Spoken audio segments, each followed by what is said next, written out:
Mahatma Gandhiji, Subhash Chandrabose, Jawaharlal Nehru, Sarojini Naidu, K Kelappan തുടങ്ങിയ രാജ്യസ്നേഹികളായ ധീരന്മാരായ മഹാന്മാരുടെ പോരാട്ടത്തിന്റെ ബലമായിട്ടാണ് ഇന്ന് നാം ആഗസ്റ്റ് 15 സ്വാതന്ത്ര്യദിനമായി ആചരിക്കുന്നത്. നമ്മുടെ ഭാരതം സ്വാതന്ത്ര്യം നേടിയെടുത്തതിന്റെ ഓർമ്മ പുതുക്കലായിട്ടാണ് ഇന്ന് നാം ഓരോ ഇന്ത്യക്കാരനും സ്വാതന്ത്ര്യദിനമായി ആചരിക്കുന്നത്. രാജ്യത്തിന് കിട്ടിയ സ്വാതന്ത്ര്യത്തിന്റെ മഹത്വം ഓർക്കാനും രാജ്യസ്നേഹികളായ മഹാത്മാരുടെ പോരാട്ടത്തിനെ, അവരുടെ ത്യാഗങ്ങളെ ആദരിക്കാനുമായി നമ്മൾ ഈ ദിനം നമ്മളെ പ്രചോദിപ്പിക്കുന്നു. നമ്മൾ നമ്മുടെ കർത്തവ്യങ്ങളെ ആത്മാർത്ഥതയോടും ഉത്തരവാദിത്വത്തോടും കൂടെ നിർവഹിച്ചാൽ മാത്രമേ നമ്മുടെ രാജ്യം സമൃദ്ധിയിലേക്കും പുരോഗതിയിലേക്കും നയിക്കുകയുള്ളൂ. ഓരോരുത്തരും നമ്മുടെ കർത്തവ്യങ്ങള് ഉത്തരവാദിത്വത്തോടും ആത്മാർത്ഥതയോടും കൂടെ നിർവഹിച്ചാൽ മാത്രമേ നമ്മുടെ രാജ്യം സമൃദ്ധിയും പുരോഗതിയും കൈവരിക്കുകയുള്ളൂ.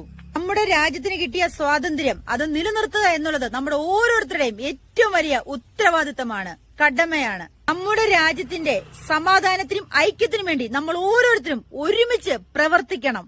സ്വാതന്ത്ര്യദിനം ആചരിക്കുന്ന ഈ ദിനത്തില് നമ്മൾ ഓരോരുത്തർക്കും പുതിയൊരു ഭാരതം സൃഷ്ടിക്കുവാൻ പ്രചോദനമുണ്ടാവണം. എല്ലാ പ്രിയപ്പെട്ടവർക്കും അഭിമാനത്തോടെ സ്വാതന്ത്ര്യദിന ആശംസകൾ.